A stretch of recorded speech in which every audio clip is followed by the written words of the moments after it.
Welcome back. I'm David the Good, and this strange tool that I have right here is a row marker. I got the idea from Homestead Acres. I haven't seen that he's still making videos, but I saw this row maker that he made years ago, like from a video in 2009, and I thought this thing is awesome. And I haven't had a good excuse to use it. First of all, it doesn't work very well in clay, and second of all, I haven't really had the space or the non-irrigated crop area where it makes sense to do like the wide spacing and drag out rows. But this is at a 3-foot wide spacing. I'm just going to do single rows through here for field crops.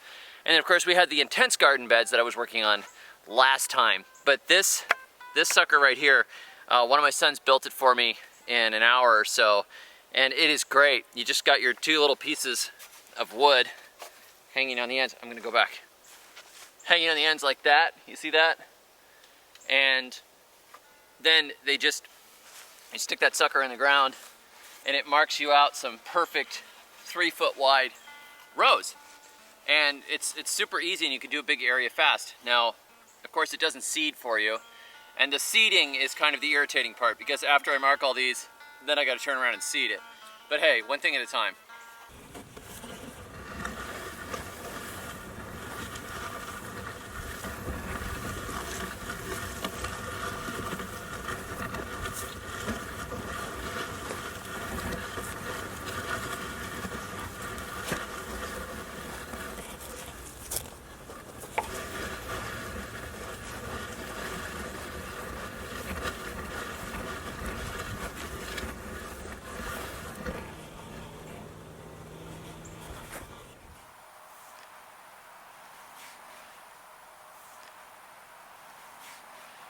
So what I'm doing here, I'm labeling all the anatomy of this thing for those of you who are engineers at home and you want to recreate it.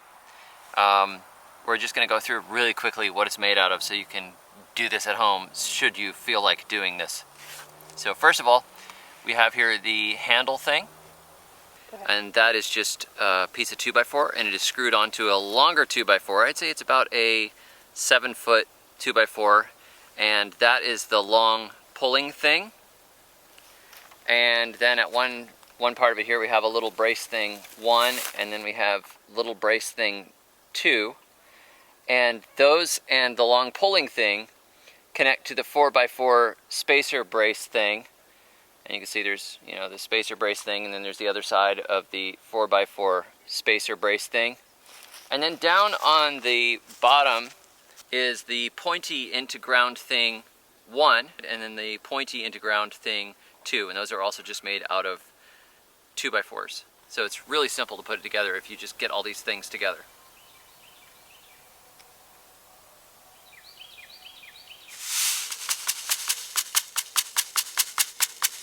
I have some of these weird fluorescent blue turnip seeds. I'm gonna plant a row.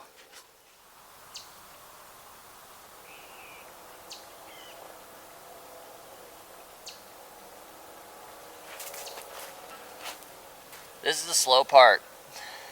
This is where you wish you had a seeder that would make the rows and drop the seeds at the same time. I used to have a Haas seeder that I got from Easy Digging, and that thing could do it. The wheel hose seeder. But I had such fluffy sand that you had to like weigh it down and mess around with it a little bit to get it right. And I'm not much of an engineer.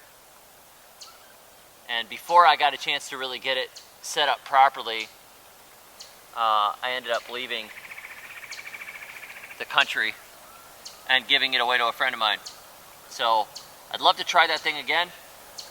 This would probably be perfect for it because the ground is a little heavier than it was in north central Florida.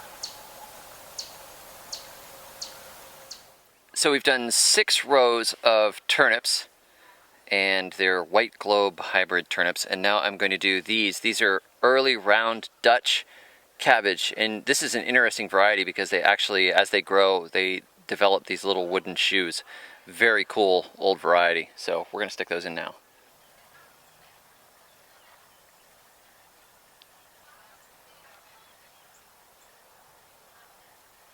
So it doesn't actually take that long to seed a row, and I overseed because this going directly in the ground here, we're bound to get some losses.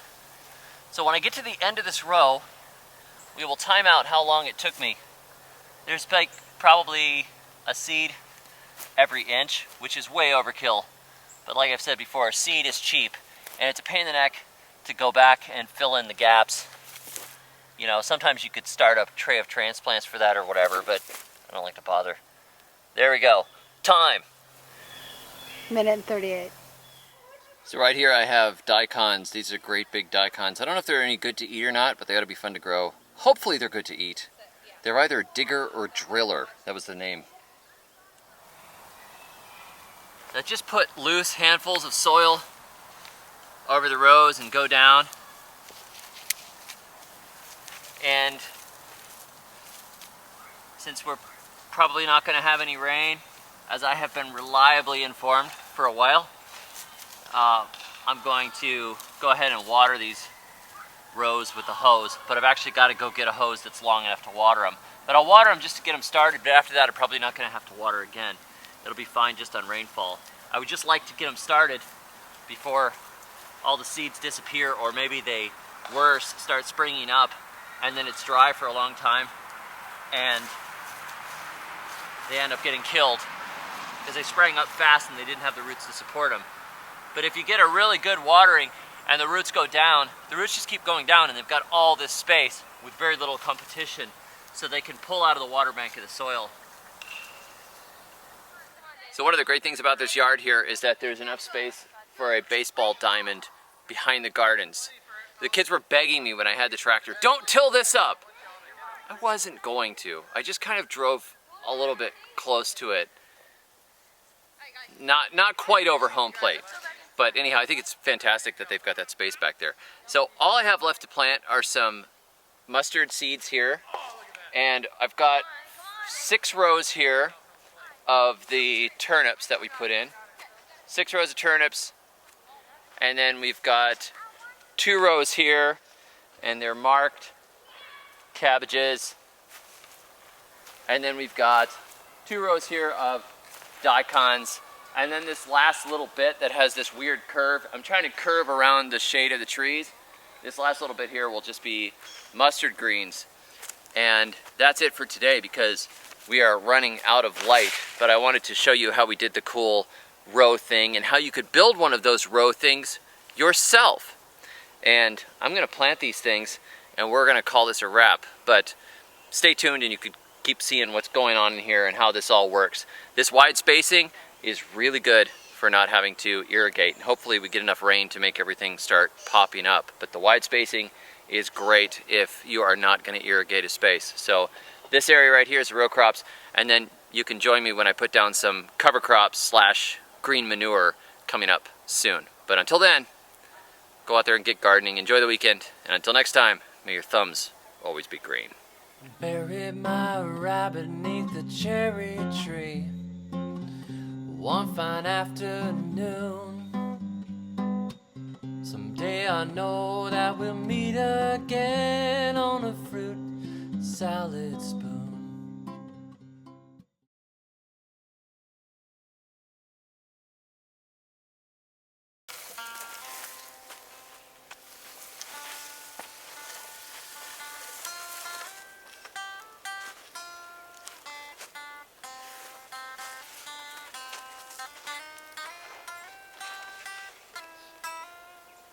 You can switch to me.